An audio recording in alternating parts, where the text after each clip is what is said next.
Hello guys, so if you couldn't tell by the title already, I just got back from seeing the new movie based on the Stephen King novel, The Long Walk. Now, why am I walking back and forth in place? Well, the main reason was I went to do something funny for the review and just walk a bunch, but there's no real place to walk around in the space where my camera is, so I just decided, yeah, let's just do that. Initially, my plan was just to walk in place like this, but you know, that you can't see my head that way, so I'm doing this. So, let's talk about it. The Long Walk. It's obviously, like I said a second ago, based on the Stephen King novel with the same title. I have not read the book, nor have I read any Stephen King books, but I do know that he is a great author, and he makes some pretty good movies based on them. Like, I saw the It movies, they're pretty good, you know, stuff like that. So, yeah. And, obviously, this new movie, the basic premise is there's this little town, probably in Maine or whatever, I don't really remember.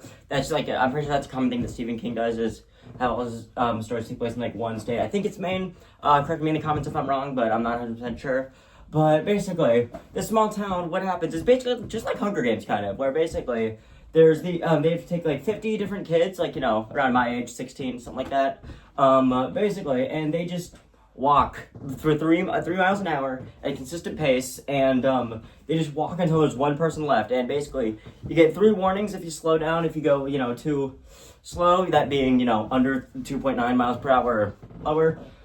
If you do go that for a certain amount of time, you get a warning. If you get 3 warnings, boom, you die. And yes, that means, you know, you just get bang bang, basically like Hunger Games, but you know, just walking instead of hunting each other down. Now, obviously, I went in with pretty high expectations. I heard some very good things about it. And when I left the theater, I was blown away. Oh my gosh, this movie is amazing, you guys. Like, it is R-rated, so I know a lot of you guys are children, so you probably should not check this movie out if you're, you know, under the age of, like, I don't know, I'm not your parents. But, you know, it is definitely an R-rated movie. It makes it very obvious very early on. There's, like, an F-bomb, like, every 2 seconds or something. I think there's more F-bombs in this movie than there are in Deadpool and Wolverine, which is crazy to think about. Because if you saw that movie, you know, it gets crazy. It gets crazy. But, yeah, and there's some interesting graphic scenes. You know, a lot of blood everywhere, stuff like that.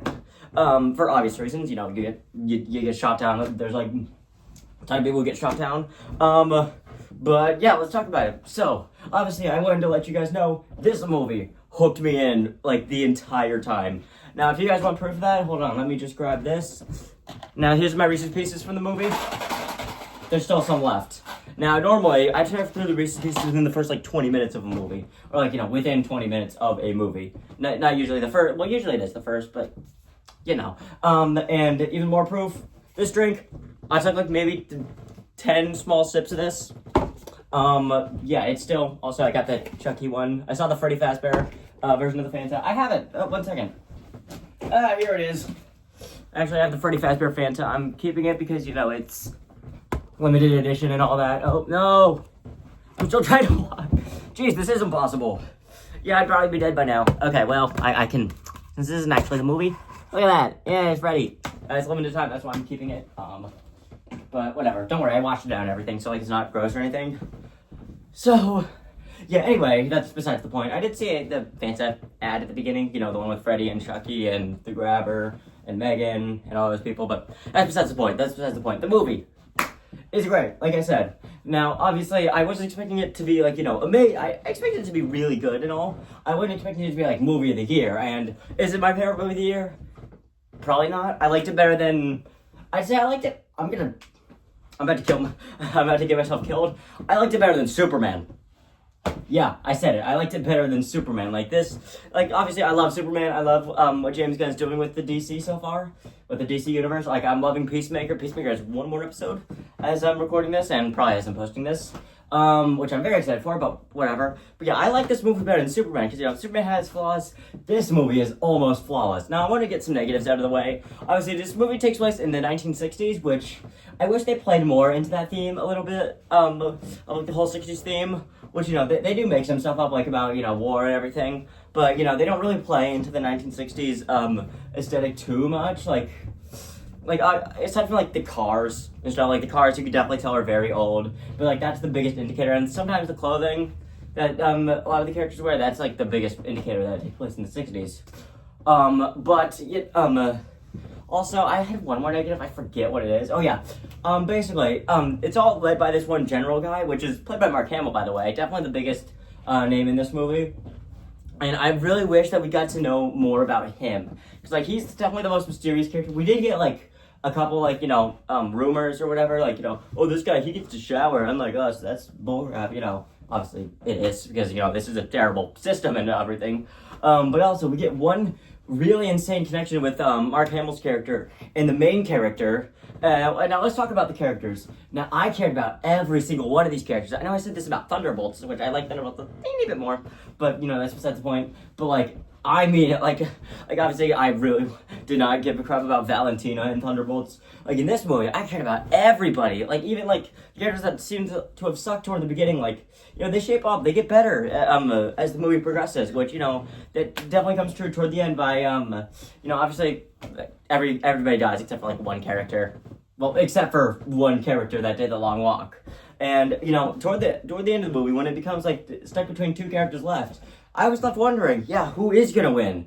Who is gonna win this? And it kind of becomes pretty obvious. Sudan, who's the last two are gonna be. But I want to avoid spoilers, and please, if you want to see this movie, avoid spoilers at all costs. Oh my gosh, please go in knowing nothing except for like maybe the plot, and even then, like Mark Hamill explains it very, very shortly in. But yeah, my favorite character is probably I don't remember all their names. All the characters' names is another negative. I don't really remember the names, but like I'll go by like the numbers on their tag. Like it's kind of like Squid Game. How that works. Probably number 23 was my favorite character. He was definitely like not like the best developed character. That would definitely go to the main character, number 47. But I still really like this character the most. What happens to him in the end, bonkers. The character progression throughout the story, like, he's definitely, like, the most wise out of all of them. He helps the characters, like, get through hard stuff, like, hey, bro, remember, it's just one moment after the other, and that's all you gotta worry about. Don't worry about, who wins. Just worry about getting to the next moment. That was really good sentiment that I thought came through well in the movie. Obviously, I like the main character, number 47. He had a very tragic past with the, having to do with his father and the general and, his mom and stuff like that. Which, toward the beginning of the movie, it opens up, this isn't really a spoiler, with his mom driving him to the, long walk, to the starting line of it. And, basically, his mom had a breakdown for obvious reasons. Her son could die. Like, he has a 2% chance of winning. That being said, everyone else has a 2% chance of winning. But still, her son has a 2% chance of winning this thing. Which, that's really sucks.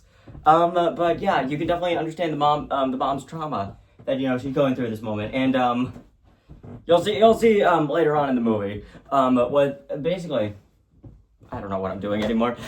Basically, we found out later on in the movie that each character, do we want to spoil this? I don't want to spoil it. Okay, something insane happens with the characters, like when they decide the winner, and the general and everything. You'll see what I'm talking about when you actually see the movie. So yeah, I think that's gonna do it for this movie review, because like this is one of the darkest movies of the year. Like even darker and crazier than like Fantastic Four, I want to say. Which Fantastic Four advertises as a happy movie, but is it toward the end? No, this movie is insanely dark. Like there was like little to no happy moments. There's like one where like a guy brings a radio in and they listen to happy music. That part was nice. It was nice to get at least one happy moment in, but like most of this movie, you're just wondering who's gonna die next. I really liked that about the movie. Now I'm gonna end this review. I'm gonna obviously I'll get the critically insane score out. Well, basically, hold on. I need a pencil. Where are you? Okay. Now, overall, I'm good. I can stop walking now. At this point, I made it 9 minutes in. That just says how good I do in the actual long walk. Yeah, if we did this in real life, I'd be cooked. So, overall, I talked very positively about this movie. I believe, all of what I said about this movie. I'm going to give this a 6.5 out of 7. Or if you're a normal person, a 9 out of 10.